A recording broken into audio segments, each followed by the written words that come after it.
রাজধানী ঢাকা জুড়ে এখন একটাই দাবি, নোয়াখালী বিভাগ চাই। নোয়াখালীর দীর্ঘদিনের এই দাবিকে আরও বেগবান করতে রাজধানী ঢাকার বিভিন্ন গুরুত্বপূর্ণ মোড় ছেয়ে গেছে ফেস্টুন, ব্যানার আর প্লেকার্ডে।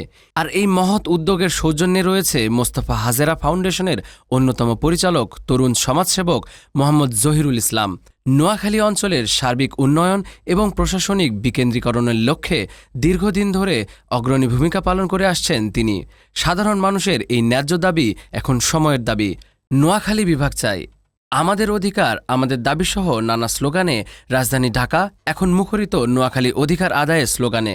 নোয়াখালী বিভাগ চাই, এই জোরালো দাবিতে সম্মিলিত ফেস্টুন ও প্লেকার্ডে সেজেছে ঢাকার রাজপথ। মোস্তফা হাজেরা ফাউন্ডেশনের অন্যতম পরিচালক, তরুণ সমাজসেবক মোহাম্মদ জহিরুল ইসলামের সৌজন্যে এই আন্দোলন আজ রাজধানী ছাড়িয়ে ছড়িয়ে পড়েছে সবখানে।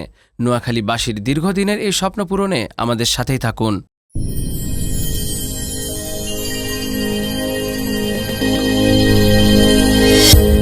ভিশন 24, দৃষ্টিতে বিস্ময়।